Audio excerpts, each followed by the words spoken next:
بسم الله الرحمن الرحيم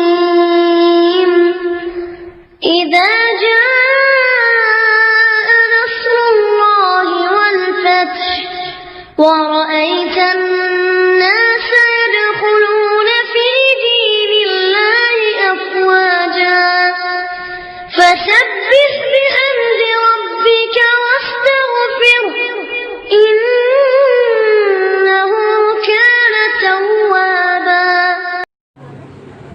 إن الحمد لله نحمده ونستعينه ونستغفره ونعوذ بالله من شرور أنفسنا ومن سيئات أعمالنا من يهده الله فلا مضل له ومن يضلل فلا هادي له أشهد أن لا إله إلا الله وحده لا شريك له وأشهد أن محمدا عبده ورسوله أما بعد فقد قال الله تعالى في القرآن العظيم والفرقان المجيد أعوذ بالله من الشيطان الرجيم بسم الله الرحمن الرحيم قال رسول الله صلى الله عليه وسلم السجن المؤمن وجنة الكافرين எல்லாம் அல்ல அல்லாஹ்வின் நல்லடியார்களே, இறைவன் கொடுத்த இந்த நேரத்தையும் இந்த நிமிடத்தையும் அல்லாஹ்வுடைய பாதையில் செலவழிக்க வேண்டும் என்பதற்காகவும் நம்முடைய மறுமை வாழ்க்கையில் நமக்கு வரக்கூடிய விசாரணையை நாம் நல்ல முறையில் எதிர்கொள்ள வேண்டும் என்ற ஒரே நோக்கத்திற்காகவும் இங்கே ஒற்றுமை இருக்கின்றோம்.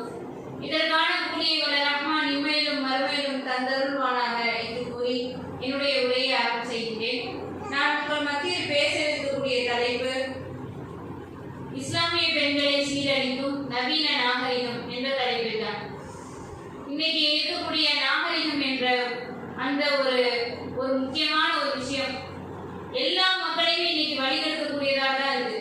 ஆணாக இருந்தாலும் சரி, பெண்ணாக இருந்தாலும் சரி, சிறுவர்களாக இருந்தாலும், பிறந்த குழந்தையாக இருந்தாலும், எல்லா குழந்தைகளையுமே எல்லா மக்களையுமே ஒட்டுமொத்த இஸ்லாமியர்கள் மட்டும் அல்லாமல் ஒட்டுமொத்த மனித சமுதாயத்தையுமே இன்னைக்கு தரம் புரளக்கூடிய அளவுக்கு தான் இன்னைக்கு இருக்கக்கூடிய நாகரிகம் இருக்கு. ஏன்னா நாகரிகம்லாம் எப்படி வளர்ந்துச்சு அப்படின்னா, ஆரம்ப காலகட்டத்தில் நெருப்பு எப்படி வந்துச்சுன்னே தெரியாது. 2 கல்லையும் முரசனாலதான் நெருப்பு வந்துச்சு என்ற கற்காலம் போய் சாதாரண ஒரு காலம் வந்துச்சு. விறகு வைத்து நெருப்பு எரிக்கக்கூடிய காலம் வந்துச்சு. அந்த காலம் மாறி இன்னைக்கு சாதாரண ஒரு ரைட்டர் பத்தி அதன் மூலம் அதுவும் அதே காலம் அந்த கற்கால முறைப்படிதான் இன்னைக்கு நாமளும் அதை செஞ்சுட்டு இருக்கோம். இதையெல்லாம் இன்னைக்கு நாகரிகம் வளர வளர எதுக்காக நாகரிகம் வளருது? மனிதர்களுடைய வேலை பொழுது குறைக்கிறதுக்காக தான். இன்னைக்கு இருக்கக்கூடிய எந்த ஒரு நாகரிக பொருளாக இருந்தாலும் சரி, இன்னைக்கு நாம பயன்படுத்தக்கூடிய எந்த பொருளாக இருந்தாலும் சரி, அதனுடைய பயன்பாட்டிற்கு பின்னாடி கண்டிப்பா ஒரு காரணம் இருக்கும். நிறைய கஷ்டப்பட்டிருப்பாங்க, அதனால இதை கண்டுபிடிச்சிருப்பாங்க. இன்னைக்கு நாம பயன்படுத்துற தொலைபேசி இருக்கு, கைபேசி இருக்கு, இதெல்லாம் எதனால கண்டுபிடிச்சாங்க? வெளிநாட்டுல இருக்கக்கூடிய சரி, இல்ல பக்கத்துல இருக்கக்கூடிய, இல்ல கொஞ்சம் தூரத்துல இருக்கக்கூடிய மனிதர்களை தொடர்பு கொள்ள முடியல, தங்களுடைய தேவைகளை அப்படி பரிமாறிக்க முடியல என்பதற்காகத்தான் இந்த தொலைபேசியை கண்டுபிடிக்கப்பட்டுச்சு. அதன் மூலமும் சில பேர் பயனடைஞ்சிட்டு இருந்தாங்க. அது என்ன, போய் ஒரே இடத்துல தான் போன் இருக்கும். நாம எங்க இருந்தனாலும் போய் அந்த மணி ஓசையை அடிச்சதுக்கு பிறகு நாம போய் எடுத்து பேசுவோம். அந்த காலம் மாதிரி என்ன ஆகுது, நாம போற இடத்துக்கெல்லாம் கொண்டு போற மாதிரி கைக்கு அடக்கமாக ஒன்று கொண்டு வந்தாங்க. இப்ப அதையும் போய் என்ன ஆகுதுன்னு சொன்னா, எப்ப பார்த்தாலும் பட்டனே அமுக்கிட்டு இருக்கோமே, கை வச்ச உடனே போற மாதிரி சல்லுன்னு போற மாதிரி கண்டுபிடிப்போம்னு சொல்லி அதையும் கண்டுபிடிச்சி சாதாரணமா இதுவும் மேல நாகரிகம் மேல மேல வளர்ந்துகிட்டே தான் இருக்கு. இப்ப இதெல்லாம் எதுக்காக அப்படின்னா, மனிதர்களுடைய சுவையை குறைப்பதற்காகத்தான் நாகரிகமே வளர்ந்துச்சு. ஆனா இன்னைக்கு இருக்கக்கூடிய மனிதர்கள், சிறுவர்கள், இளைஞர்கள் எல்லாருமே அதை எப்படி பயன்படுத்திக்கிறாங்க அப்படின்னா, நம்மளுடைய சாதாரண வேலையை கூட சொற்பமாக மாத்திக்கிறாங்க. இன்னி ஒரு 2 எட்டு நடந்தா போய் ஒரு வீட்டுல போய் தகவல் சொல்லிடலாம், இல்ல சைக்கிள் இருந்துச்சு கூட போய் தகவல் சொல்லிடலாம். ஆனா என்ன செய்வாங்க, அதுக்கும் ஒரு கையில ஒரு போன் எடுத்து ஒரு 1 hour இல்லைன்னா 1 நிமிஷம் அதையும் பேசி அந்த வேலையை சுருக்கிடுறாங்க. இந்த அளவுக்கு உடற்பயிற்சி குறைஞ்சு போச்சு, அவங்களுடைய செயல்திறன் குறைஞ்சு போச்சு, அவங்களுடைய சிந்திக்கக்கூடிய திறனும் குறைஞ்சு போச்சு, ஞாபக சக்தியும் குறைஞ்சு போச்சு. இந்த அளவுக்கு நாகரிகம் எதுக்காக பயன்படுத்தப்பட்டுச்சோ, எதுக்காக வளர்ச்சி அடைஞ்சிச்சோ, அதனுடைய நோக்கமே இன்னைக்கு அடிபட்டு போச்சு. இன்னைக்கு எதுக்கு பயன்படுத்தப்படுது நாகரிகம் அப்படின்னு சொன்னா, அவங்களுடைய ஸ்டேட்டஸை காட்டுறதுக்காக, அவங்களுடைய பண பலத்தை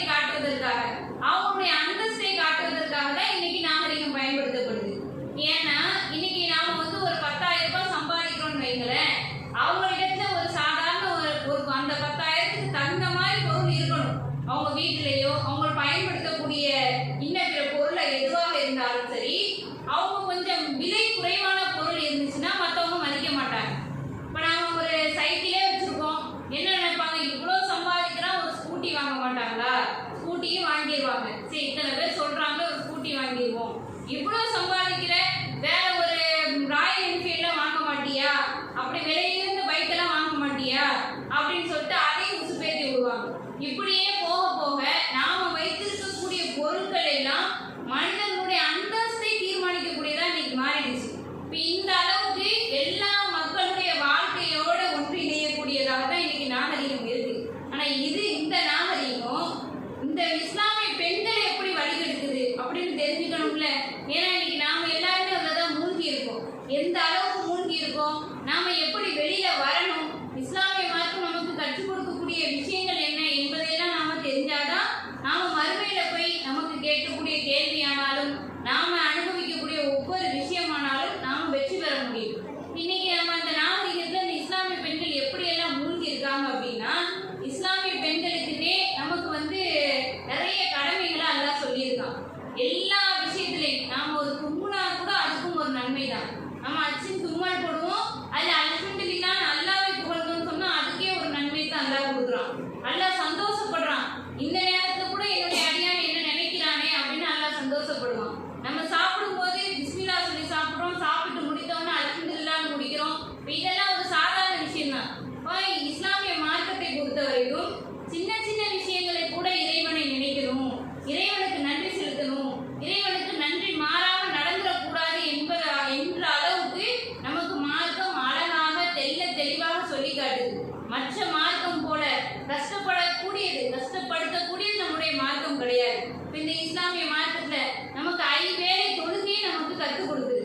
யார் யாரெல்லாம் இந்த தொழுகையை விடுகிறார்களோ, அதாவது இன்ன பைன ரஜுனி பைன ஷிர்கி தர்குசலாத், அதாவது ஒருத்தன் இணை வைக்கக்கூடியவனாக இருக்கிறான், அவனுக்கும் ஒரு சாதாரண மனிதனுக்கும் இந்த தொழுகையை விடுவதுதான் வித்தியாசமே காட்டும் என்று நபிகள் நாயகம் ஸல்லல்லாஹு அலைஹி வஸல்லம் சொல்லி காட்டியிருக்கிறாங்க. தொழுகையை விட்டுட்டான்னா அவன் நிராகரிக்கக்கூடியவனாகவும் ஆகிறான் என்று நபிகள் நாயகம் ஸல்லல்லாஹு அலைஹி வஸல்லம் சொல்லி காட்டுறாங்க. இப்போ இந்த அளவுக்கு தொழுகைக்கு அதிகமாக முக்கியத்துவம் சொல்லக்கூடியது இந்த இஸ்லாமிய மார்க்கம் தான். நாளைக்கு மறுமை நாள்ல எல்லா மனிதர்களையும் ஒன்று திரட்டி மக்ஷர் மைதானத்தை ஒன்று திரட்டி வைத்ததுக்கு பிறகு அல்லாஹ் எதையெல்லாம் கேள்வி கேட்பான். என்ன வணங்குறியான்னு முதல்ல கேள்வி கேட்க மாட்டான். என்ன மட்டும் வணங்குறியான்னு ஃபர்ஸ்ட் கேள்வி கேட்க மாட்டான். எனக்கு நன்றி செலுத்தும் விதமா நீ தொழுகை நிறைவேற்றினியா அப்படின்னு தான் அல்லாஹ் கேட்பான். இப்ப அந்த முதல் கேள்விக்கு இன்னைக்கு இந்த நாகரீகம் என்ன பண்ணுதுன்னா, அந்த கேள்விக்கு ஆன்சர் பண்ண முடியாத அளவுக்கு இன்னைக்கு எல்லாரையுமே மாற்றி வச்சிருக்கு. ஏன்னா இந்த நாகரீகம் இருக்கக்கூடிய நிலைமை அப்படிதான் இருக்கு. பெண்கள் எல்லாருமே, இஸ்லாமிய பெண்கள் எல்லாருமே இந்த நாகரீகத்தை மூழ்கி தொழுகை என்பதை மறந்துடுறாங்க.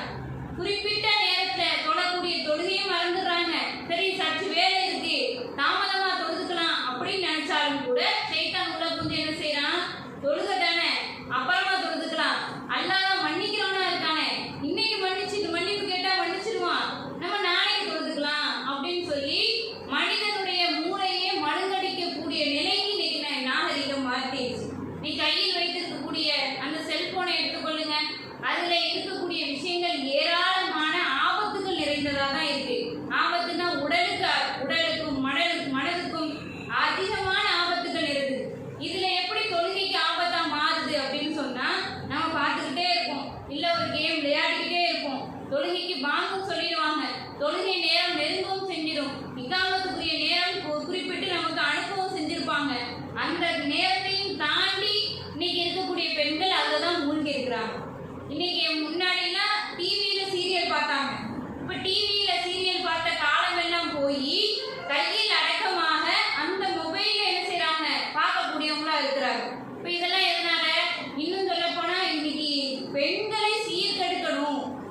மாற்றி கொஞ்சம் கொஞ்சமா மெதுவா மெதுவா மெதுவா போகிற மாதிரி மெதுவா மெதுவா அந்த நாகரிகத்தை அப்படியே பெண்களுடைய அந்த கதாபாத்திரமாவே மாறிடுவாங்க. அதுல வரக்கூடிய கெட்ட மனிதர்களை திட்டக்கூடியது என்ன, அதெல்லாம் பணம் தான், பணத்துக்காக தான் அவங்க நடிக்கிறாங்க. இப்போ இதெல்லாம் நாகரிகம் தான். நாகரிகம் தான் இஸ்லாமிய பெண்களை ஒட்டுமொத்தமாக சீர்கெடுக்கக்கூடியதா இருக்கு. அதே மாதிரி அந்த நாகரிகத்தை பார்த்து குடும்பத்தாரையும் கவனிக்கிறது கிடையாது. சிறு பிள்ளைங்க இருந்தாலும் அந்த பிள்ளைங்களையும் கவனிக்கிறது கிடையாது. எந்த அளவுக்கு அப்படின்னு சொன்னா,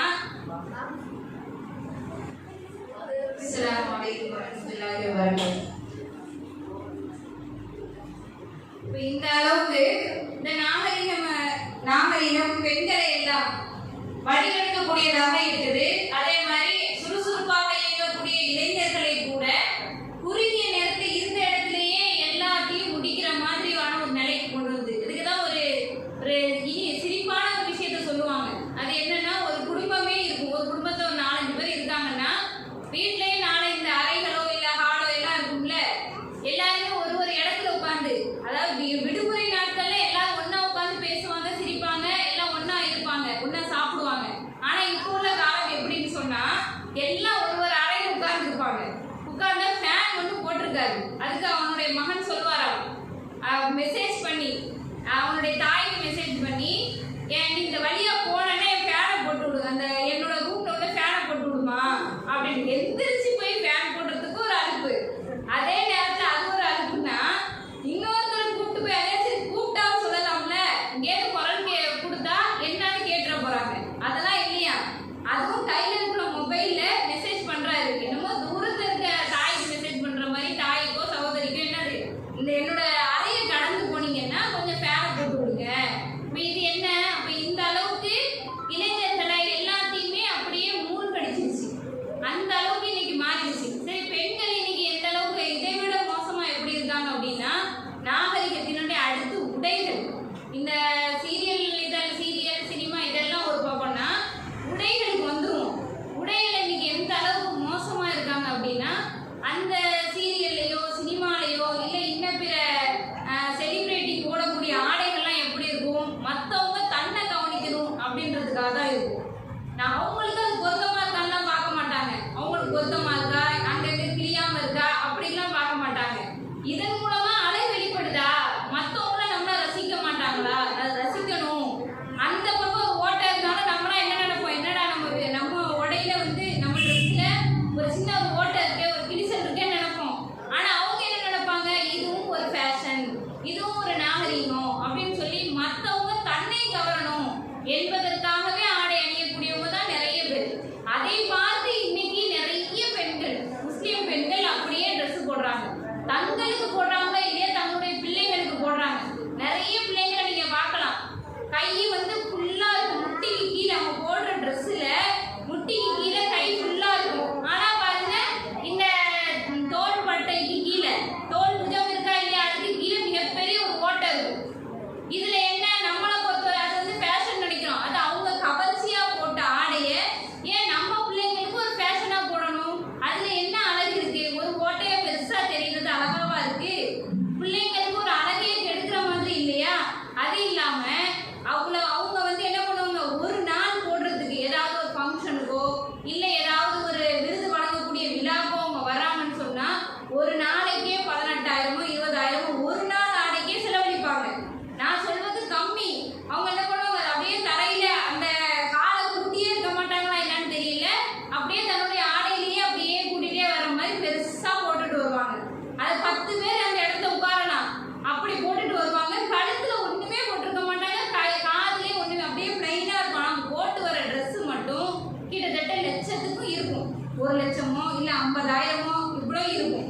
அந்த ஆடை மாதிரியே ஒரு 1000 ரூபாய்க்கு போடுறான்னு வைங்களேன், அதே மாதிரி எடுத்து தன்னுடைய பிள்ளைங்களுக்கு அழகு பார்க்கக்கூடிய பெற்றோர்கள் இருக்காங்களா இல்லையா? இது நாகரீகம் கிடையாது. இது நாகரிகத்தின் பால் வீழ்ச்சி போய் நாளைக்கு மறுமை நாள்ல கேள்விக்குறியாக ஆக்கக்கூடிய நிலை தான். இது அழகே கிடையாது.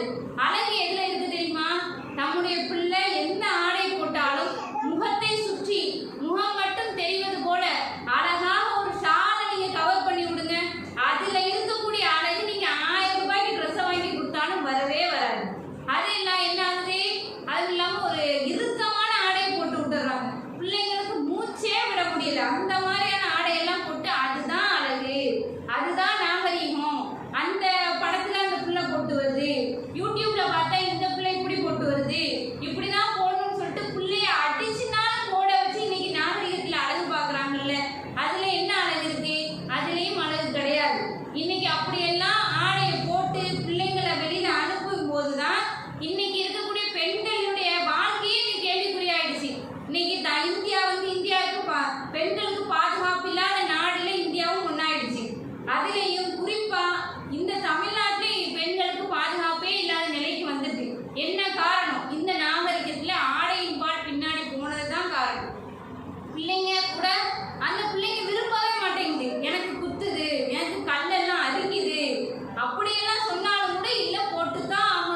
பெண்கள் வந்து என்ன செய்றாங்கன்னா இன்னைக்கு அந்த ஆடைகளே முழுக்க முழுக்க போறாங்க. இது ஆண்கள் பெண்கள் எப்படின்னா ஆண்கள் என்ன பண்றாங்க, அதுல வரக்கூடிய ஒரு சாதாரண பேண்ட் போட்டுட்டு இருந்தாங்க.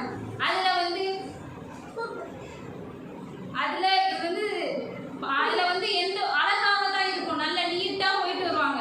கொஞ்ச காலத்துக்கு பிறகு என்னாச்சு, ஜீன்ஸ் பேண்ட் ஒன்று போட்டாங்க. அதை 10 நாள் துவைக்கவே மாட்டாங்க. துவைக்காமல் போட்டாதான் ஜீன்ஸ் பேண்ட்டுக்கே அழகு, தெரியுமா? அதனாலதான் ஜீன்ஸ் பேண்டே வாங்குவாங்க. ஜீன்ஸ் பேண்ட் துவைக்கவே மாட்டாங்க. துவைச்சு போட்டா அது அழகே கிடையாது. அது ஒரு ஃபேஷனா வந்துச்சு. அது கொஞ்ச நாள் கழிச்சு ஒரு நாகரிகம் உருவாச்சு. எப்படி தெரியுமா, அந்த தொடை பகுதி இருக்கா இல்லையா, அதுல மட்டும் வெள்ளை வெள்ளையே கலர் தேய்ச்சி எடுத்த மாதிரி ஒரு ஃபேஷன் வந்துச்சு. 2 காலுக்கு மட்டும் அப்படி இருக்கும். இப்படி ஒரு நிலை. இன்னும் கொஞ்ச காலம் போய் என்னாச்சுன்னா முட்டிக்கு கீழே அப்படி விரிஞ்ச மாதிரி, அதாவது பாவாடை அந்த பெண்கள் போடுவாங்கல்ல, அத மாதிரி ஒரு ஃபேஷன் வந்துச்சு. அதையும் ஆண்கள் போட்டாங்க. இப்போ இதெல்லாம் முழுக்க முழுக்க மூடுறது ஒரு காலம் போய் இப்போ என்ன ஆகுது, அங்கங்க ஓட்ட போட்டாதான் ஃபேஷன், அங்கங்க கிழிசல் விட்டாதான் ஃபேஷன். இன்னும் பொம்பளை பிள்ளைங்களும் கூட அதே மாதிரி மாடலை கொண்டு வந்துடுறாங்க. இப்போ இதுல என்ன நாகரிகம் இருக்கு, அழகாக அதான் நபிகள் நாயகம் ஸல்லல்லாஹு அலைஹி வஸல்லம் அழகா சொல்லுவாங்க. ஒரு அவங்களுடைய தோழர் அபூபக்கர் ரலியல்லாஹு அன்ஹு கேட்பாரு, ஆடை அழகாக இருக்கிறதுல வந்து பெருமையா என்று கேட்பாரு. ஆடை அழகாக இருக்கிறது பெருமை கிடையாது. அல்லாஹ் வந்து இன்னல்லாஹ் ஜமீல், அதாவது அல்லாஹ் வந்து ரொம்ப அழகானவன், யுஹிப்புல் ஜமால், அழகையே விரும்புறான் அப்படின்னு சொல்லுவாங்க. அவருடைய ஆடை வந்து அப்படியே சீக்கும். அது எப்படி சீக்கும்னா, அவரே அறியாம அவருடைய ஆடை கட்டியிருக்க வேட்டி இருக்குல்ல, அது கீழே இறங்கி சீக்கும். அது பெருமையான்னு கேட்பாரு. அதுதான் ரசூலுல்லாஹ் சொல்லுவாங்க, அது பெருமை கிடையாது. அழகான ஆடை அணிகிறது அல்லாஹ்வே விரும்புறான், அல்லாஹ் விரும்பக்கூடியவனாகத்தான், அழகை விரும்பக்கூடியவனாகத்தான் இருக்கான் என்று நபிகள் நாயகம் ஸல்லல்லாஹு அலைஹி வஸல்லம் சொல்லி காட்டுவாங்க. அப்ப நம்ம வந்து எவ்வளவுக்கு ஆடை வாங்குறோன்றது முக்கியம் கிடையாது. நம்முடைய பிள்ளைக்கு அழகு சேர்க்குதா, நம்முடைய பிள்ளைகளை வந்து 4 பேர் பார்க்கும்போது எவ்வளவு அழகா இருக்க மாஷா அல்லாஹ்ன்ற வார்த்தையை சொல்லணுமா, இல்ல என்ன இப்படி இத்தனை ஓட்டை இருக்குது அப்படின்னு கேட்கணுமா? அழகா இருக்குன்னு தான் சொல்லணும். எல்லா பிள்ளைங்களுமே, அது ஆணாக இருந்தாலும் சரி பெண்ணாக இருந்தாலும் சரி, ஆடைகள் அழகு வேணும். இன்னும் பெண்கள்லாம் இன்னைக்கு எப்படி ஆடை அணிகிறாங்கன்னு சொன்னேன் இல்லையா, இறுக்கமான ஆடை அணிகிறாங்க, மற்றவர்கள் கவரக்கூடிய விதத்துல ஆடை அணிகிறாங்கன்ட்டு. இதுக்கு நபிகள் நாயகம் ஸல்லல்லாஹு அலைஹி வஸல்லம் எந்த அளவுக்கு கண்டிச்சிருக்காங்க அப்படின்னு சொன்னா, நாளைக்கு மறுமை நாள்ல பெண்கள் வந்து ஒரு அணியினரை ரசூலுல்லாஹ் சொல்றாங்க, சொர்க்கத்தின் வாடையை கூட நுகர மாட்டாங்க. அவங்க யார் அப்படின்னா, மெல்லிய ஆடை அணிந்து ஒட்டகத்திமிர்களை போன்று கொண்டை போட்டு மெல்லிய ஆடை அணிந்தும் நிர்வாணமாக இருப்பாங்க. அப்படிப்பட்டவங்க சொர்க்கத்தின் வாடையை கூட நுகர மாட்டாங்க. அவங்க ஆண்களை கவர வேண்டும் என்பதற்காக தடுத்து நடை போட்டு போவாங்க என்று நபிகள் நாயகம் ஸல்லல்லாஹு அலைஹி வஸல்லம் சொல்லி காட்டுவாங்க. அப்போ அந்த சொர்க்கத்தின் வாடை சொல்றாங்கல்ல, அது இவ்வளவு தூரத்துக்கு வாசம் வீசும், நறுமணம் வீசும், சொர்க்கத்தினுடைய அந்த கஸ்தூரி மனம் வீசும். அந்த நறுமணத்தை கூட இந்த பெண்கள் நுகர மாட்டாங்க என்று சொல்லி காட்டுறாங்க. அப்ப இன்னைக்கு நாகரிகன்ற பேர்ல மற்றவங்க நம்மளை வந்து நல்லா மதிக்கணும், மற்றவங்க மத்தியில நம்மளுடைய அந்தஸ்து உயரணுன்றதுக்காக வேண்டி தன்னுடைய ஆடையில காட்டுறாங்கல்ல, தன்னுடைய ஆண் பிள்ளைக்கும் பெண் பிள்ளைக்கும் இல்ல தன்னுடைய ஆடையும் கூட அது போல விலை உயர்ந்ததா வாங்கணும்னு நினைக்கிறாங்கல்ல. இதுவெல்லாம் நாளைக்கு மறுமை நாள்ல சொர்க்கத்தின் வாடையை கூட நுகர முடியாத ஒரு நிலைக்கு தள்ளப்பட்டுருவாங்க. சரி, பெண்கள் கட்டுறாங்கல்ல, அதுவாவது ஒழுங்கா இருக்குதா? அதுவும் ஒழுங்கா இல்லை. முழுக்க அது என்னமோ இருக்கக்கூடிய கல்லெல்லாம் அதுலயே ஒட்டி இருக்க மாதிரி, அவங்க ஒரு நாள் கட்டுவதற்காக வேண்டி இருக்கக்கூடிய விஷயங்களை எல்லாம் அதுல இருக்கும், எல்லா ஆடம்பரமும் அதுல இருக்கும். சரி, அதிகமா கட்டினா பரவாயில்ல, கணவன் முன்னாடி கட்டி காட்டினா பரவாயில்ல, தன்னுடைய குடும்பத்தார் முன்னாடி கட்டி காட்டினா பரவாயில்ல, அப்பதான் அது கட்ட மாட்டாங்க. எப்ப கட்டுவாங்க தெரியுமா?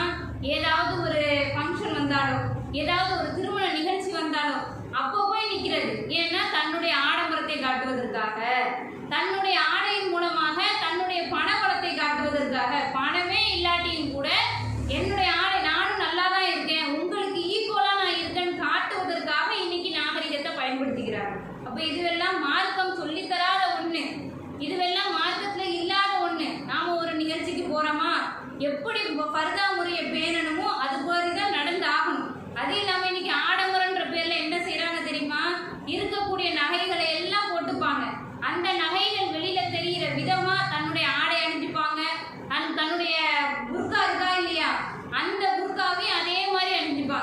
இன்னைக்கு புர்கால இருக்கக்கூடிய மாடலா சுபஹானல்லாஹ் அதுல பார்க்க முடியல.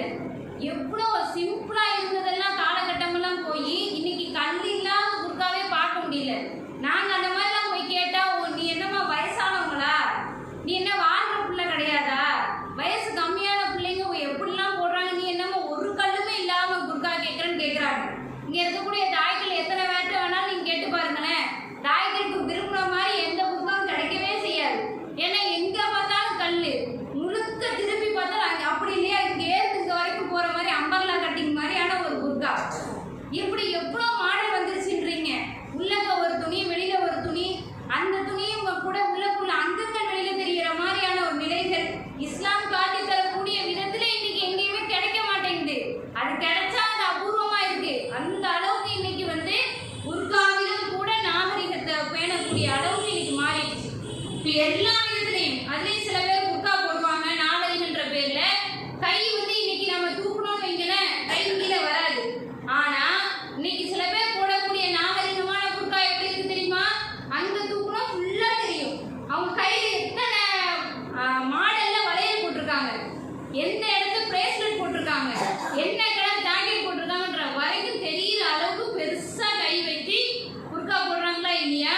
அதுல என்ன நாகரிகம் இருக்கு? புர்கா வந்து நமக்கு எந்த அளவுக்கு மாற்றம் சொல்லி காட்டுது. அது ஒரு கேடயம். போர் வீரனுக்கு கேடயம் எவ்வளவு அவசியமோ, கேடயம் போர் வீரன் எதுக்கு வச்சிருப்பான்? கையில வாள் வச்சிருப்பான், இன்னொரு கையில கேடயம். கேடயம்னா ரவுண்டா வச்சிருப்பாங்கல்ல, அதுதான் கேடயம். கேடயம் வச்சிருப்பாங்க. எதுக்கு வைக்கிறாங்க? வாள் வந்து நான் வாள் வச்சிருக்கேன்னா நான் இன்னொருத்தனை தாக்குறதுக்காக வாள் வச்சிருப்பேன். கேடயம் நான் எதுக்கு வச்சிருக்கேன்னா மற்றவர்களிடத்திலிருந்து வரக்கூடிய ஆபத்தை தடுப்பதற்காக தான் கேடயம். அப்ப இந்த புர்கா எதுக்கு இருக்கு? நமக்கு வரக்கூடிய ஆபத்தை தடுப்பதற்காக தான் இந்த கேடயம். அதுதான் இந்த புர்கா. ஆனா இன்னைக்கு இந்த கேடயமாக இல்லாம நமக்கு அந்த அது மூலியமாவே பல பாதிப்புகள் வரக்கூடிய நிலையில இருக்கு. உடம்பு முழுக்க ஆடம்பரமா இருக்கும், அந்த போட்டிருக்க நகைகள் எல்லாம் வெளியில தெரியும், அவங்க போட்டிருக்க ஆடைகள் எல்லாம் வெளியில தெரியும், அந்த போட்டிருக்க அந்த புர்காவும் அவ்வளோ ஆடம்பரமா இருக்கும். ஆனா முகத்தை மூடியிருப்பாங்க. இப்ப அது எதுக்கு மூடணும்? முழுக்க முழுக்க எல்லாமே ஆடம்பரமா வெளியில தெரியுது, அந்த முகம் தெரியறதுல என்ன கஷ்டம்? ஆனா முகத்தை மறைக்கிறாங்க. அதுல எவ்வளோ ஒரு மோசமான ஒரு நிலை தெரியுமா? கண்ணுல அவ்வளோ என்ன மேக்கப்லாம் இருக்குதுன்னு தெரியணும்னு சொன்னா இஸ்லாமிய பெண்கள் இன்னைக்கு நிறைய பேர்ட்ட இருக்கும். அத்தனை பேர் பயன்படுத்துறாங்க. வீட்டுல இருக்கும்போது போட மாட்டாங்க. வீட்டுல இருக்கும்போது நீங்க எவ்வளவு வேணாலும் அலங்கரிச்சுக்கலாம். ஆனா இஸ்லாமிய பெண்கள் அப்படியே தலைகீழா மாத்தி வெளியில போகும்போது தான் போடுவாங்க. உதட்டுல அவ்வளோ கலர்ல என்ன செய்வாங்க, என்னென்ன கலர்ல ஆடை போடுறாங்களோ அதுக்கு தகுந்த மாதிரி லிப்ஸ்டிக்லாம் இன்னைக்கு வந்துருச்சு, நெயில் பாலிஷ் வந்துருச்சு, கண்ணுக்கு மேல என்னெல்லாம் மஸ்காராலேருந்து ரோஸ் பவுடர் வரைக்கும் என்னென்ன இருக்கோ அத்தனை இன்னைக்கு பெண்கள் போட்டு போறாங்க. இதெல்லாம் நாகரிகம் தானே? இஸ்லாமிய பெண்கள் இப்படிதான் இருக்கணுமா? இஸ்லாமிய பெண்கள்னாலே ஒரு கண்ணியமானவர்கள், ஒரு அழகானவர்கள், ஒரு கண்ணியத்தை மற்றவர்களுக்கு ஒரு மதிப்பு மரியாதையை கொடுக்கக்கூடியவர்கள் என்ற பேச்சு மாறி இன்னைக்கு இஸ்லாமிய பெண்கள்னாலே அலட்டக்கூடியவர்கள், இஸ்லாமிய பெண்கள்னாலே ஆடம்பரத்தை விரும்பக்கூடியவர்கள், இஸ்லாமிய பெண்கள்னாலே விலை மதிப்பு உள்ளதை வாங்கக்கூடியவர்கள் என்ற நிலைக்கு இன்னைக்கு தள்ளப்பட்டிருக்கு. இப்ப இந்த அளவுக்கு நாகரிகம் இன்னைக்கு என்ன செய்யுதுன்னா பெண்களை மாத்தி பெண்களை வளைக்கக்கூடிய நிலையில இருக்கு. இதையெல்லாம் நாம என்ன செய்யணும்? இஸ்லாத்தின் பால் இல்லாம இஸ்லாத்தின் பால் என்ன செய்யணும்? எல்லாத்தையும் கொண்டு போய் நாம அதை விட்டு நாம நகர்த்தக்கூடியவங்களா இருக்கணும். இதே மாதிரி இந்த தொழுகை விஷயம் இருக்கா இல்லையா? இந்த தொழுகை நாகரிகம் என்பது இந்த தொழுகையே அப்படியே மறக்கடிக்குது. ஆனா அல்லாஹ் தன்னுடைய திருமறையில சொல்லி காட்டுறான், இந்த ஸலாத்த தான தன்ஹானில் ஃபஹ்ஷாய் வல் முன்கர் வல ஸிக்ருல்லாஹி அக்பர். அது இந்த தொழுகை எப்படி இருக்கணும் தெரியுமா? இன்னைக்கு பொடுபோக்கா தொழுறதுனால தான் அந்த தொழுகை வந்து அவங்கள இந்த நாகரிகத்தை விட்டு திசை திருப்ப மாட்டேங்குது. தொழுகையை அழகான முறையில பேணி பாதுகாத்தாங்க அப்படின்னா அவங்கள்ட்ட எந்த தவறுகளுமே வராது, மானக்கேடான விஷயங்களை அவங்க செய்ய மாட்டாங்க, இந்த நாகரிகத்தின் பேர உளிர்ந்து அதுல நாசமாக மாட்டாங்க. இந்த தொழுகை எல்லாமே தான் 1 நிமிடத்திலையும் 2 நிமிடத்திலையும் 5 நிமிடத்திலையும் அது என்னது இந்த பறவைகள்லாம் தன்னுடைய தீனியை கொத்தி சாப்பிடும் பாருங்க, அது போல ஒரு அவசரமா தொழுகிறாங்களா இல்லையா? இதையெல்லாம் நம்முடைய மார்க்கம் தடுக்குது. இப்போ அந்த இறைவனுக்கு செய்யக்கூடிய வணக்கத்தை நாம சரிவர அழகான முறையில் நாம செஞ்சோம்னு சொன்னா நாளைக்கு மறுமை நாள்ல முதல் கேள்வியே நல்ல பாஸ் ஆகிடலாம். அடுத்து அல்லாஹ் என்ன சொல்லி காட்டுறான், இன்னைக்கு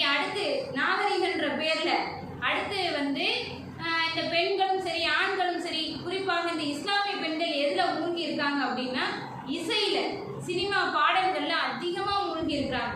திருக்குர்ஆன் வசனத்தை எல்லாம் மனப்பாடம் பண்ண சொன்னா ஒரு வயதுக்கு பிறகு எனக்கு மனப்பாடம் வராது என்ற ஒரு நிலைக்கு தள்ளப்படுறாங்க. ஆனா சினிமா பாடல்கள்னு வரும்போது என்ன ஆகுது அப்படின்னா எந்த வயசானாலும் சரி அந்த சினிமா பாடல்களை முணுமுணுக்கக்கூடிய நிலைக்கு தள்ளப்படுறாங்க. இன்னைக்கு அந்த செல்போன் இருக்குல்ல, அதுல ஸ்டேட்டஸ்னு ஒன்று வைக்கிறாங்க. அதுல வந்து முன்னாடிலாம் டிக்டாக் இருந்துச்சு, டிக்டாக்கை பேன் பண்ணியாச்சு. ஆனால் டிக்டாக்னால எவ்வளோ சீர்கேடு வந்துச்சு தெரியுமா? அதுல வந்து ஒரு இஸ்லாமிய பெண்மணி கூட, திருமணமான பெண்மணி, அவங்களுடைய கணவர் ஃபாரின்ல இருந்தாரு. டிக்டாக்ல அவ்வளோ மோசமான செயல்லாம் செய்வார். எப்படி ஒரு சினிமா பாட்டுக்கு அவருடைய நடை உடை பாவனை எல்லாத்தையுமே மாற்றுவாங்க. அந்த சினிமா பாட்டு வந்து சோகமான பாட்டாக இருந்தால் அதுக்கு தகுந்த மாதிரி சோகமாக மாறிப்பாங்க, சந்தோஷமா இருந்தால் சந்தோஷமா மாறிப்பாங்க. இப்படியெல்லாம் ஒரு பெண்மணி இருந்து இஸ்லாமிய பெண்மணி அதையெல்லாம் தட்டி கேட்டால் ஏன் மொபைலு நான் செய்கிறேன், அதை கேட்க நீ யாரு, என்னுடைய நண்பரோட நான் செய்கிறேன், என்னோட பக்கத்து வீட்டுக்காரனோட செய்கிறேன், என் வாழ்க்கையை தலையிட நீ யாருலாம் கேட்டு அப்புறம் அவங்களுடைய வாழ்க்கையே கேள்விக்குறியாச்சு. இப்போ இந்த டிக்டாக்கை பேன் பண்ணா இப்போ நிறைய சேட் மோஜி அப்படின்னு சொல்லிட்டு என்னெல்லாமோ வருது. அதுல எல்லாம் ஏதாவது உருப்படியா இருக்கா? எல்லாமே சினிமா பாட்டு. அவங்களுடைய ஃபீலிங் எல்லாம் சொல்லணுமா? கணவன் மேல அன்பு இருந்தா நேர்ல காட்ட வேண்டியது தானே, என்னத்துக்கு ஸ்டேட்டஸ்ல வச்சாலும் அவர் புரிஞ்சுப்பாரா? அந்த கணவன் அந்த நேரான அன்பை காட்ட மாட்டாங்க. பசிக்குதுன்னு வந்து கேட்டா அந்த பசிக்குன்னு சாப்பாடு ஒழுங்கா கொடுக்க மாட்டாங்க. நான் அந்த சீரியல் பார்த்துட்டு தான் வருவேன், நான் இந்த கேமை முடிச்சுட்டு தான் வருவேன் அப்படின்னு சொல்றது. ஆனா என்ன, ஸ்டேட்டஸ்ல என்னமோ உருகி உருகி உருகி பாட்டு வைக்கிறது, உருகி உருகி உருகி கவிதை வைக்கிறது. இப்ப இதுதான் இஸ்லாம் சொல்லி கொடுக்குதா?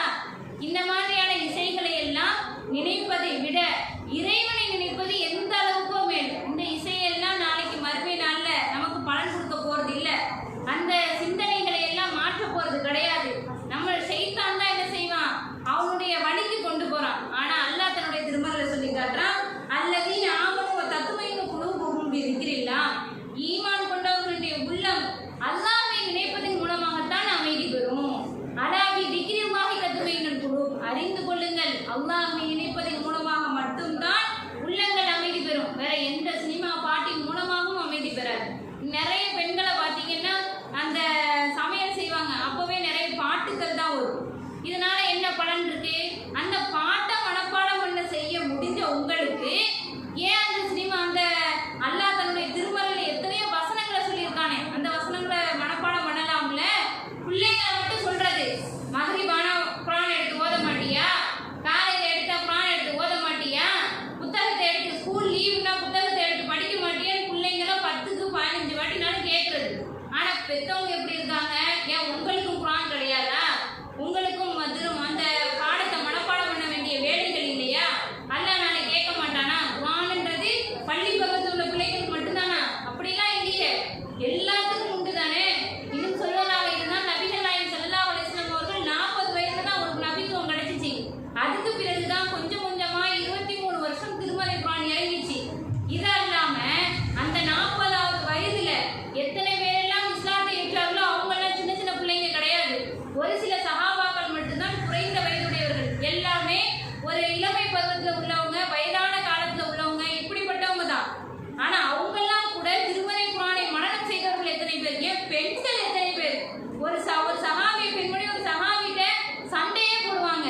ஒட்டு முடி வைத்தவனே அல்லாஹ்வும் சபித்து விட்டான், இறை தூதர்களும் சபித்து விட்டார்கள் அப்படின்னு ஒரு சஹாபி சொல்லுவாங்க. நீங்க சொன்னது எங்க இருக்கு திருமறை குரான்ல? அட்டை டு அட்டை நான் மனப்பாடம் பண்ணியிருக்கேன், நீங்க சொன்னது எங்க இருக்குன்னு காட்டுங்க என்று ஒரு சஹாபி பெண்மணி சொல்லுவாங்க. நான் சொன்னது ஒரு அல்லாஹ்வை அதாவது அல்லாஹ்வின் தூதரை மறுக்கக்கூடியவர்களை அல்லாஹ்வும் சபிக்கிறான், அவனுடைய நம்பிக்கை கொண்டவர்களும் சபிக்கிறார்கள் அப்படின்னு இருக்கா இல்லையா, அதை தான் நான் சொன்னேன்னு சொல்லுவாங்க. அப்போ பெண்கள் எல்லாமே, சஹாபிய பெண்மணிகள் எல்லாமே ஒரு சட்டத்தை மாற்றி சொன்னா கூட சட்டையை பிடிச்சி கேட்பாங்க, நீ எப்படி மாற்றி சொல்லுவ, குரான்ல எங்க இருக்கு காட்டுங்க அப்படின்னு கேட்கிற அளவுக்கு சஹாபிய பெண்மணிகள் இருந்தாங்கல்ல. இன்னைக்கு இணை வைப்பை பற்றி ஒரு வசனம் உங்கள்கிட்ட கேட்கிறேன், யாருக்காவது பதில் தெரியுமா? இணை வைப்பை அல்லாஹ் வந்து முழுக்க முழுக்க ஹராம் ஆக்கிட்டான். அதை பற்றி ஒரு வசனம் திருமறை குரான்ல சொல்லுங்க பார்ப்போம். தெரியாது. ஷிர்க், இணை வைப்பை இஸ்லாம் தடுக்குது. இறைவனும் என்ன செய்யறான், முழுமையாக வன்மையா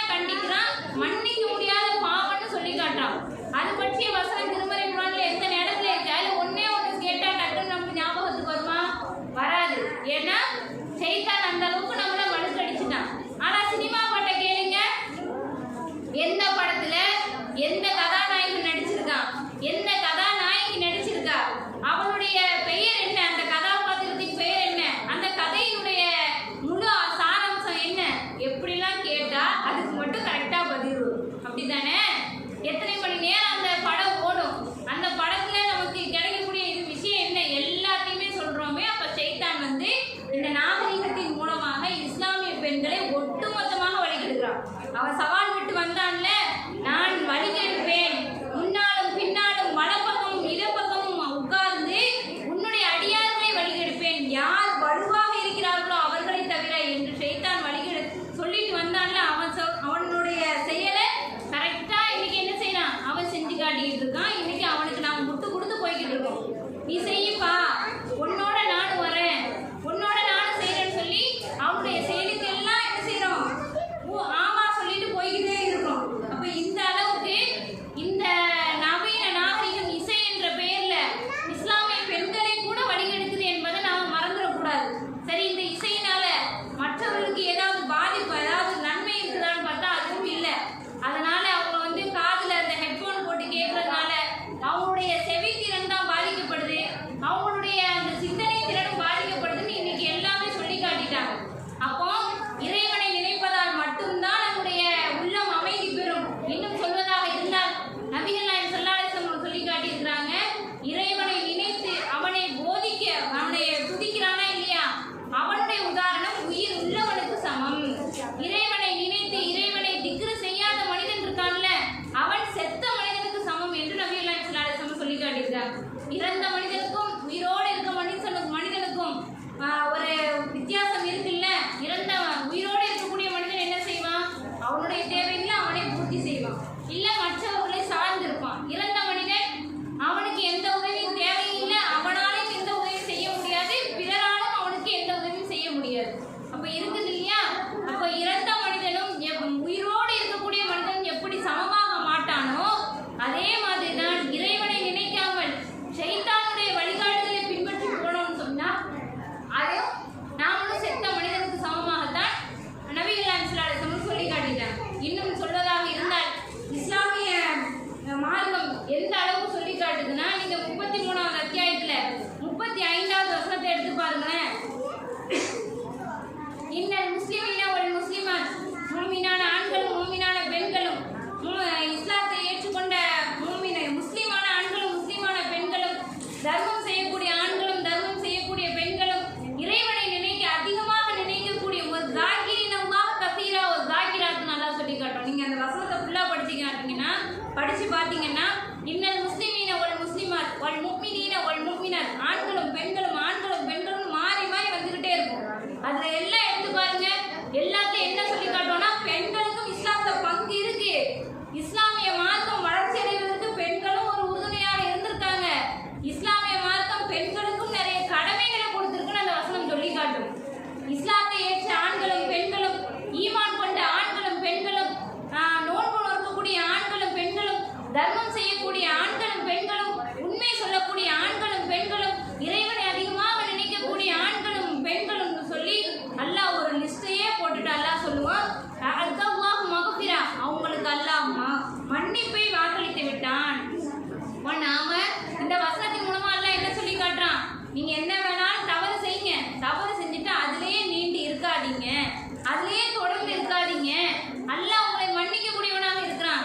அல்லாஹ் எப்படி விரும்புறான், பெண்கள் இஸ்லாமிய பெண்கள் எப்படி இருக்கணும்னு விரும்புறான், நீங்க நோன்பு நோக்கணும், நீங்க தொழுகணும், உங்களுடைய கற்பை பேணிக் கொள்ளணும், நீங்க சதகா செய்யணும், நீங்க ஈமான் கொண்டவர்களாக மாறணும், நீங்கள் இஸ்லாத்தை நேசிக்கக்கூடிய பெண்களாக மாறணும்னு சொல்லி அல்லாஹ் அந்த வசனத்தை முழுக்க சொல்லி காட்டியிருக்கானே, அதுதான் மிகப்பெரிய கூலி என்றும் அல்லாஹ் சொல்லி காட்டுறான். அப்ப இன்னைக்கு இஸ்லாமிய பெண்கள் தங்களுடைய கடமைகளை மறந்து, தன்னுடைய பிள்ளைகளை கவனிக்காமல், தன்னுடைய கணவன்மார்களை கவனிக்காமல், இப்படி எத்தனையோ விஷயங்களை, தன்னுடைய குடும்பத்தாருக்கு அவங்க ஒரு பொறுப்பாளியில அதை மறந்து, தனக்குன்னு மறுமை வாழ்க்கை இருக்கு, தனக்கு என்று கேள்வி கணக்கு இருக்கு என்பதை மறந்து இன்னைக்கு நாகரிகத்துல மூழ்கி வாழ்ந்துகிட்டு இருக்காங்க.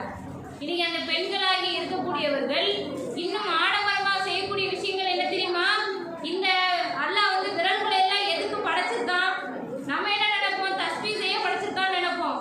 ஆனா அந்த பெண்களாகி இருக்கக்கூடியவங்க, நாகரிகத்தை பின்பற்றக்கூடிய பெண்கள் என்ன நினைக்கிறாங்க தெரியுமா, பெரிதாக மோதிரம் போட்டதுக்கு தான் அல்லாஹ் விரல்களை படைச்சிருக்கான் அப்படின்னு நினைப்போம். மோதிரம் போடுவாங்க பாருங்க, இந்த ஊர் மக்கள் எல்லாம் ஒரு விரலை அடைக்கிற அளவுக்கு பெருசா போடுவாங்க. அதை ஒண்ணு மட்டும் போட மாட்டாங்க, விரல் முழுக்க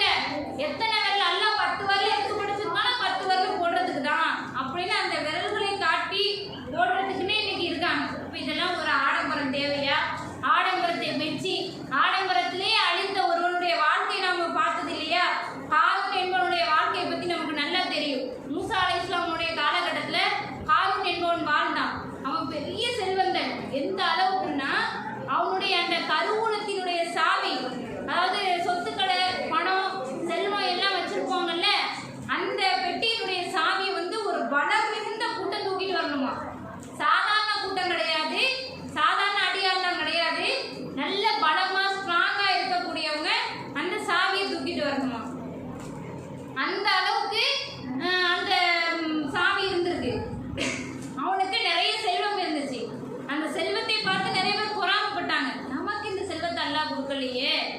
அல்லாஹ் அவனை மட்டும் நல்ல செல்வ செழிப்பா வச்சுட்டானே நினைப்பான். நிறைய பேர் நினைச்சாங்க. ஆனா அல்லாஹ் என்ன சொல்றான், அந்த காரூன் என்பவன் அந்த செல்வத்தின் மூலமாக இந்த உலக வாழ்க்கையிலேயே வாழ்ந்துட்டான். மறுமை வாழ்க்கையை தேடல. மறுமை வாழ்க்கையை தானே தேடணும். நமக்கு இன்னைக்கு அல்லாஹ் கல்வியை கொடுத்துருக்கானா, அந்த கல்வியின் மூலமாக நம்ம மறுமை வாழ்க்கையை தேடணும்.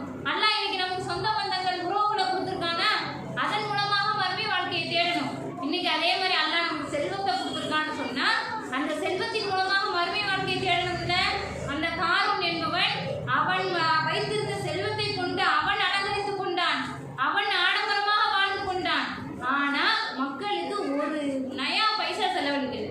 அல்லாஹ் என்ன செஞ்சான் தெரியுமா? மக்களுக்கு பயன்படுத்தாத செல்வம், மக்களுக்கு பயன்படாத செல்வம் உனக்கே தேவையில்லை அப்படின்னு சொல்லி அல்லாஹ் என்ன செய்வான்னா அந்த மாளிகையோட அல்லாஹ் புதையவே வச்சுட்டான். அல்லாஹ் மண்ணுக்குள்ள புதைய வச்சுட்டான். அதே மாதிரி தானே இன்னைக்கு பெண்கள் அப்படி இருக்காங்க. பெண்கள் எல்லாம் என்ன செய்யறாங்க, தனக்கு செல்வம் இருந்தா போதும், நாம நிறைய நகைகள் வாங்கிட்டா போதும், நாம நிறைய செல்வத்தை சேர்த்துக்கிட்டா போதும், நாம சொந்தமா வீடு கட்டா போதும் அப்படின்னு தான் நினைக்கிறாங்களே தவிர நாம இந்த செல்வத்தின் மூலமாக மற்றவங்களுக்கு எப்படி பயனடைய செய்யலாம் அப்படின்னு யாரும் நினைக்கிறது கிடையாது. இப்ப இந்த நிலை நமக்கு வந்தா நம்முடைய நிலை என்ன யோசிச்சு பார்த்துக்கோமா? நாம இன்னைக்கு வீட்டுல இருக்கோம், இந்த வீட்டோட அல்லாஹ் ஒரே அமுக்கா அமுக்கிட்டானா நம்முடைய நிலை என்ன ஆகும்? நம்ம இன்னைக்கு மழை பெய்யுது, மழை பெய்ஞ்சு நம்முடைய வீடே தண்ணி காடா ஆகி வெள்ள காடா ஆகி அந்த வெள்ளத்திலே மூழ்கிட்டோம்னா நம்முடைய செல்வம் நமக்கு பலன் கொடுக்குமா? நாம சேர்த்து வச்சிருக்க ஆடம்பரமான நகைகள், ஆடம்பரமான அந்த ஆடைகள், ஆடம்பரமான இன்ன பிற பொருட்கள் எல்லாம் நமக்கு பலன் கொடுக்குமா? எதுவுமே பலன் கொடுக்காது. நாளைக்கு அப்ப எது பலன் கொடுக்கும்? நாம செய்யக்கூடிய நல்ல அமல்கள். இன்னும் சொல்ல போனா நாம இறைவனை நினைக்கக்கூடிய அந்த விஷயங்கள். அல்லாஹ் சொல்லுவான், பதுகுரூனி அதுகுருக்கும், என்னை நீங்கள் நினைங்கள், உங்களை நான் நினைக்கிறேன். அல்லாஹ் அப்படிப்பட்டவன் நம்மளை நினைக்கணும்னா நாம என்ன செய்யணும்? அல்லாஹ் நினைக்கணும், இறைவனுக்கு நன்றி செலுத்தணும். இறைவன் நமக்கு கொடுத்த அற்புதங்களை எல்லாம் எண்ணி அவனுக்கு அவனுடைய பாதையில செலவழிக்கக்கூடியவர்களாக, அவனுடைய அதிகமாக நினைக்கக்கூடியவர்களாக இருக்கும். வஷ்குரூலி ஒலா தக்குருன்னு அல்லாஹ் சொல்லி கேட்டான். எனக்கு நீங்க நன்றி செலுத்துங்க.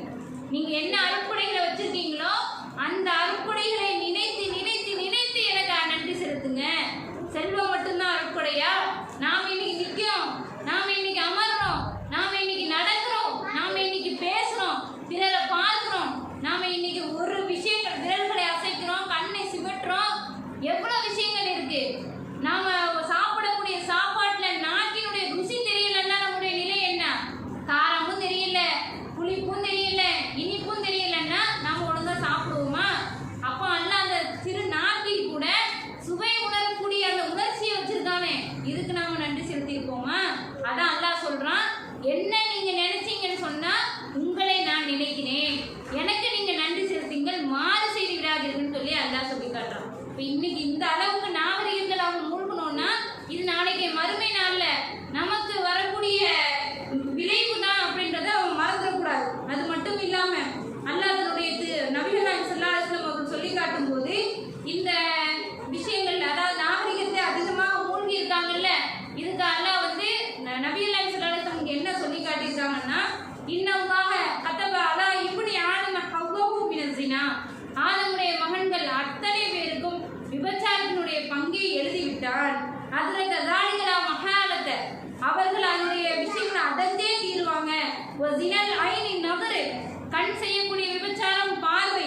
ஜினல் லிசானி மன்தியக், அதாவது நாவு செய்யக்கூடிய விபச்சாரம் ஒரு பேச்சு. ஒன் நப்சு, அதாவது உள்ளம் ஆசை கொள்கிறது, இச்சை கொள்கிறது, உள்ளம் ஆசைப்படுது, உள்ளம் ஏங்குகிறது, ஆசை கொள்கிறது, அதை விபச்சாரம் உண்மையாக்குகிறது இல்லைன்னா பொய்யாக்குகிறது என்று நபிகள் நாயகம் ஸல்லல்லாஹு அலைஹி வஸல்லம் சொல்லி காட்டுறாங்க. இதுக்கும் நாகரிகத்துக்கும் என்னடா சம்பந்தம் நீங்க நினைக்கலாம். ஆனா இன்னைக்கு நாகரிகம் அந்த விபச்சாரத்தை இலகுவானதா ஆக்கிடுச்சு. இன்னைக்கு ஆண்கள் எத்தனையோ பேர், பெண்கள் என்ன செய்றாங்க அப்படி தெரியுமா? இஸ்லாமிய பெண்கள் எங்க போறாங்களோ அவங்க போன் நம்பரை கொடுத்துட்டு வந்துடுறாங்க. அதுல இன்னைக்கு வாட்ஸ்அப் வந்துருச்சு. வாட்ஸ்அப்ல நாம செய்யக்கூடிய, அது மட்டும் இல்ல, வாட்ஸ்அப்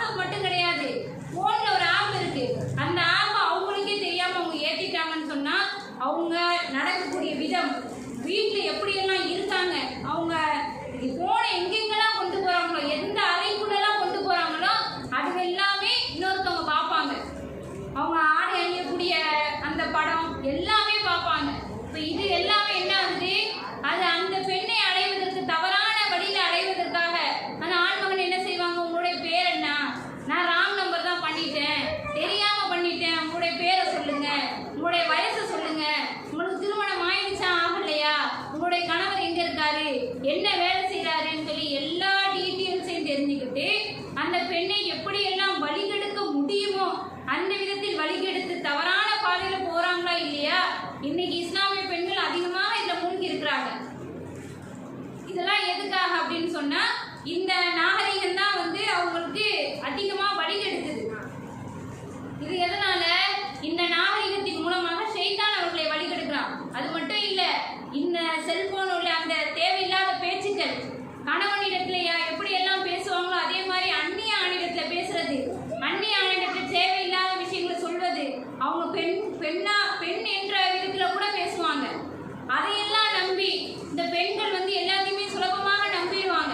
அதையெல்லாம் என்ன செய்வாங்க? ஏற்றுக்கிட்டு அவர்கள் தவறான வழியில விழுந்து அவங்களுடைய கற்பையும் அவங்களுடைய செல்வத்தையும் இழக்கக்கூடிய நிலைக்கு பார்க்கிறோமா இல்லையா? இப்போ இது எல்லாமே இன்னைக்கு சொல்லக்கூடிய நபிகள் நாயகம் ஸல்லல்லாஹு அலைஹி வஸல்லம் சொல்லக்கூடிய விபச்சாரம் தான்.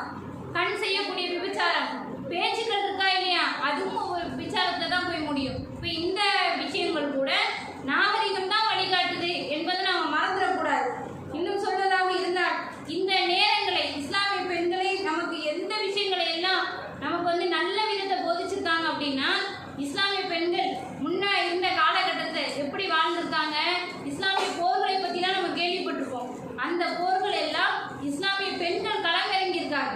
இஸ்லாமிய பெண்கள் களமிறங்கி இஸ்லாத்தினுடைய வளர்ச்சிக்கு பாடுபட்டவர்களாக இருந்திருக்காங்க. இப்போ அவங்களாலையும் நிறைய விஷயங்களை செய்ய முடிஞ்சு இல்லை.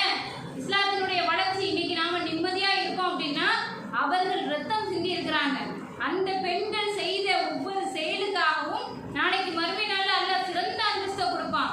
அதே மாதிரி தான் நம்மளாலையும் இந்த உலகத்துல நாகரிகம் ரொம்ப வளர்ந்துருச்சு, நம்முடைய பிள்ளைகளை எப்படி நேரான பாதையில வளர்க்க போறோம்னு தெரியல. அந்த விதத்துக்கு எல்லாமே அல்லாஹ் நாளைக்கு மறுமை நாள்ல என்ன செய்வான்? சிறந்ததை கொடுப்பான். இன்னும் நபிகள் நாயகம் ஸல்லல்லாஹு அலைஹி வஸல்லம் அவருடைய காலகட்டத்துல நிறைய பெண்மணிகள், அஸ்மா பின்த் அபீ பக்கர் ரலியல்லாஹு அன்ஹு அவங்க, அதே மாதிரி உம்மு சுலைம் ரலியல்லாஹு அன்ஹா, இவங்கெல்லாம் வந்து அதிகமான நிறைய நல்லறங்கள் செஞ்சிருக்காங்க.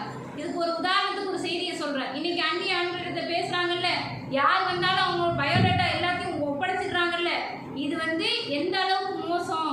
முன்னாடி இருந்த பெண்கள், இஸ்லாமிய பெண்கள் இப்படிதான் இருக்கணும்ன்றதுக்கு ஒரு உதாரணத்தை சொல்றேன். உம்மு சுலைம் ரலியல்லாஹு அன்ஹா இருக்காங்களா இல்லையா, அவங்க மாலிக் என்பவரை திருமணம் செய்து அனஸ் என்ற ஒரு மகனும் இருப்பான், ஒரு விதவை பெண்ணாக இருக்கிறாங்க. அதாவது கணவனை இழந்ததாகவா இல்ல கணவன் விட்டு செஞ்சாரா அப்படின்றது குறிப்பு வரல. ஆனா அவங்க இடத்துல அப்போதைக்கு கணவர் இல்ல, கணவர் இல்லாம மறுமணத்துக்கு தயாரா இருக்கிறாங்க. இந்த சமயத்துல தான் அபூ தல்ஹா என்ற சஹாபி, அந்த சமயத்துல சஹாபியாக மாறல, அவர் வந்து திருமணம் பேச வர்றாரு. ரொம்ப பெரிய செல்வந்தர் வந்து கேட்கிறாரு, திருமணம் ஆகாத ஒருவர் திருமணமான ஒரு மகனுக்கு தாயாக இருக்கக்கூடிய ஒரு பெண்ணிடத்தில் திருமணம் பேச வர்றாங்க, ஒரு அந்நிய ஆண், சரிங்களா? அப்படி கேட்க வரும்போது, நான் உன்னை திருமணம் முடிச்சுட்டு விருப்பப்படுறேன், என்ன நீ திருமணம் முடிச்சுக்க அப்படின்னு சொல்லி கேட்கும்போது உம்மு சுலைம் ரலியல்லாஹு அன்ஹா என்ன சொல்றாங்க தெரியுமா? நான் எப்படி உங்களை திருமணம் முடிச்சுக்க முடியும்? நான் ஏகத்துவவாதியாக இருக்கிறேன், நீங்க சிலைகளை வணங்கக்கூடிய இணை வைக்கக்கூடிய ஆணாக இருக்கிறீங்க, நான் உங்களை திருமணம் செய்வதற்கு அனுமதி கிடையாது. வேணா ஒன்று செய்யுங்க, நீங்க என்ன திருமணம் முடிக்க விருப்பமாக இருந்தால் நீங்க இஸ்லாத்தை நோக்கி வாங்க, நீங்கள் இஸ்லாத்தை ஏற்று வருவதையே நான் என்னோடு மகராக ஏற்றுக்கொள்கிறேன் அப்படின்னு சொல்றாங்க. இந்த அளவுக்கு ஒரு பெண்மணி வாழ்ந்திருக்காங்க. ஒரு அந்நியான் தன்னை திருமணம் முடிக்க வர்றாங்க, அதுவும் விதவை பெண், ஒரு திருமணமாகாத ஒரு ஆண், ஒரு செல்வந்தன் கூட வந்து திருமணம் பேச வரும்போது இஸ்லாமிய பெண் எப்படி இருக்கணும்? நீ செல்வத்தை பார்க்க கூடாது, அந்தஸ்தை பார்க்க கூடாது, மார்க்கம் இருக்கான்னு பாருன்னு சொல்லி அழகிய முன்மாதிரியாக திகழ்ந்தவர் தான் உம்மு சுலைம் ரலியல்லாஹு அன்ஹு. இப்போ இது மாதிரி நிறைய விஷயங்களை சொல்லலாம். அதே மாதிரி புகைவாசி சம்பவத்தை கேள்விப்பட்டிருப்பீங்க. அதாவது நபிகள் நாயகம் ஸல்லல்லாஹு அலைஹி வஸல்லம் அவர்கள் முன்னாடி உள்ள காலகட்டத்தை பற்றி ஒரு 3 மனிதர்களை பற்றி சொல்றாங்க. நல்ல மழை பெய்துட்டு இருக்கும், அப்போ 3 மனிதர்கள் புகையின் பக்கம் ஒதுங்குவாங்க. அப்படி ஒதுங்கும்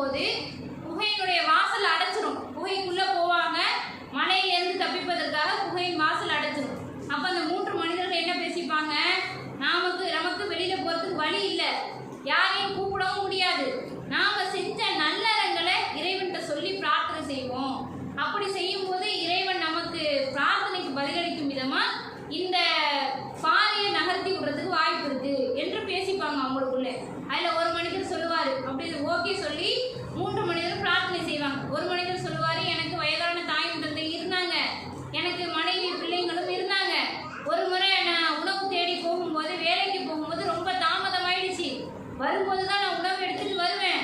பால் அப்படி கொண்டு வரும்போது என்னுடைய தாயும் தந்தையும் உறங்கிட்டாங்க.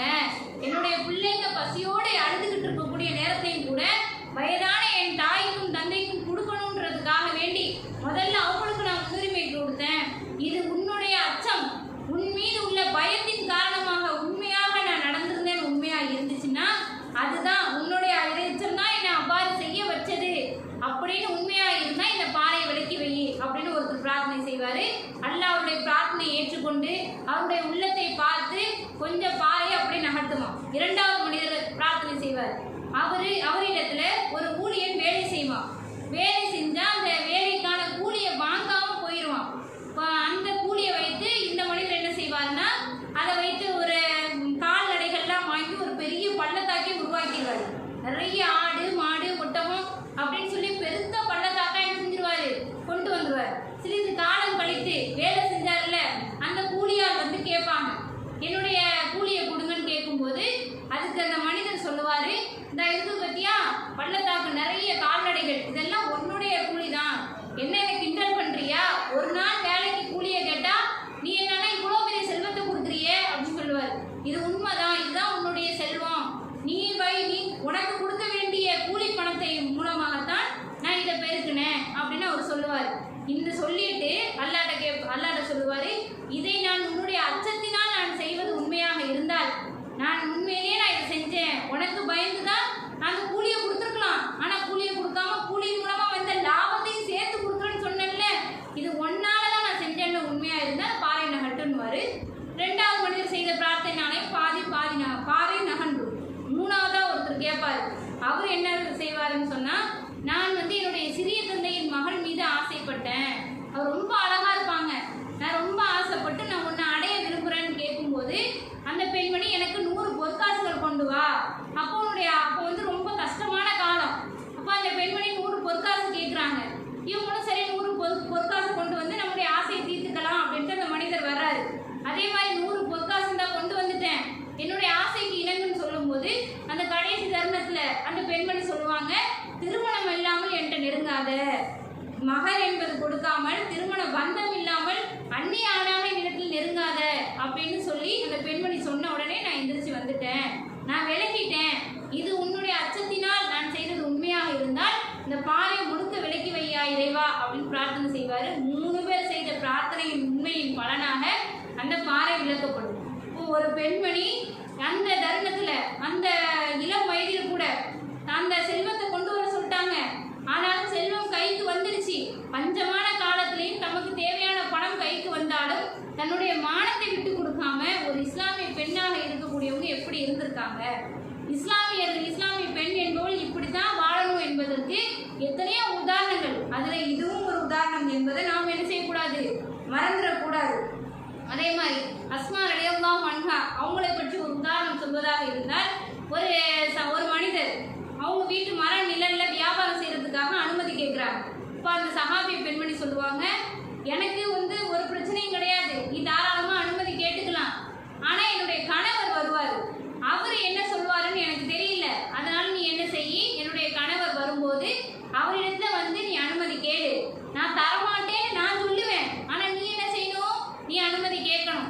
நான் மாட்டேன்னு சொன்னா என்னுடைய கணவர் சரின்னு சொல்லுவாரு அப்படின்னு சொல்லியே அனுப்பிடுறாங்க. அவங்களுடைய கணவர் ஜுபைர் இப்னு அப்துல்லா அவங்க வர்றாங்க. ஜுபைர் இப்னு அவ்வாம் என்ற சஹாபி வர்றாங்க. வந்த உடனே அதே மாதிரி இந்த மனிதர் கேட்குறாரு, எனக்கு வந்து வியாபாரம் செய்ய உங்களுடைய மரத்தினுடைய நிழலை கொடுங்க அப்படின்னு கேட்கும்போது அதுக்கு அந்த சஹாபி வாய் திறப்பாரு. திறக்கிறதுக்குள்ள அஸ்மா ரலியல்லாஹு முந்திப்பாங்க. அதெல்லாம் முடியாது, என்னுடைய முன்னாடி சொல்லிட்டாங்க, நான் பர்மிஷன் தரேன்னு சொல்லிட்டாங்க. சொல்லிட்டு இப்போ சொல்றாங்க, உனக்கெல்லாம் நான் அனுமதி கொடுக்க முடியாது, எங்க வீட்டு நிழல் மட்டும்தான் இருக்கா, வேற யார்ட்டையும் மரமே கிடையாது, அங்க போய் வியாபாரம் செஞ்சுக்க அப்படின்னு சொன்ன உடனே அவங்களுடைய கணவர் சொல்றாங்க, அஸ்மா அப்படி சொல்லாத, நீ தாராளமா வியாபாரம் செஞ்சுக்கப்பா, மரத்தினுடைய நிழல்ல தானே நீ வியாபாரம் செய்ய போற, தாராளமா செஞ்சுக்க என்று அனுமதி கொடுக்குறாங்க. இப்ப இது மாதிரி நிறைய விஷயங்கள் ஒரு இஸ்லாமிய பெண்களாக இருக்கக்கூடியவர்கள் இவ்வுலக வாழ்க்கையிலேயே சுத்தி வராம மறுமையை நோக்கியே பயணிச்சிருக்கிறாங்க, மறுமையை நோக்கி தான் வாழ்ந்திருக்காங்க, மறுமையில வரக்கூடிய விசாரணைக்கு பயந்து தான் வாழ்ந்திருக்காங்க என்பதையெல்லாம் நாம சிந்திச்சு பார்த்தோம்னு சொன்னா நிறைய விஷயங்கள் போய்கிட்டே இருக்கும். அப்ப நாகரீகம் நம்மளை வந்து வழி நடத்தல, வழி கெடுக்குது. இன்னும் நாகரிகத்தின் மூலமாக நல்ல வழியில 90% நமக்கு வழிகேடு தான் இருக்கு. 10% இருக்குல்ல, அந்த 10% நாம எப்படி பயன்படுத்திக்கலாம்? நிறைய பேருக்கு தாவா பண்ணலாம், நிறைய வசனங்களை ஃபார்வர்ட் பண்ணலாம். ஸ்டேட்டஸ் வைக்கிறாங்க, அதுல நிறைய வசனங்களை வைக்கலாம், ஹதீஸ்கள் வைக்கலாம். அதே மாதிரி இஸ்லாத்தினுடைய கருத்துக்களை வெளிப்படுத்தக்கூடிய விதமா வைக்கலாம். நமக்கு எத்தனையோ மாற்று மத சகோதரர்கள் சகோதரிகள் இருப்பாங்க, அவங்களுக்கு மார்க்கத்தை எடுத்து சொல்லக்கூடிய விதத்துல நம்முடைய நாகரிகத்தை மாற்றிக்கலாம். நம்முடைய ஆடையின் மூலமாக மற்றவங்களுக்கு மார்க்கத்தை எடுத்து சொல்லணும். மார்க்கத்தை விரண்டோடக்கூடிய நிலையில நாம இருக்கக்கூடாது. நம்முடைய நடை, உடை, பாவனை, நம்முடைய பேச்சு, நம்முடைய பழக்க வழக்கம் அத்தனையுமே எப்படி இருக்கணும்? மார்க்கத்தை நோக்கி அழைக்கும் விதமாக தான் இருக்கணுமே ஒழிய மார்க்கத்தை நோக்கி விரண்டோடக்கூடிய விதத்திலே இருக்கக்கூடாது. இப்ப நாம பயன்படுத்தக்கூடிய நாகரிகம் என்பது நாம தான் அதை கட்டுக்குள்ள வச்சுக்கணும். ஆனா இன்னைக்கு நிலைமை மாறி இருக்கா இல்லையா? நம்மளை தான் அது என்ன செய்யுது? ஆட்சி செய்யுது. நீ இவ்வளோ நேரம் தான் பார்க்கணும், நைட்டு தூக்கத்தை எல்லாம் விட்டுட்டு அதில் பார்க்குறோமா இல்லையா? நைட்டு ஃபுல்லாக தூங்காம குரான் ஓதவோ இல்லை திருமலை குரானை மனனம் செய்யவோ சொன்னால் நம்ம செய்வோமா?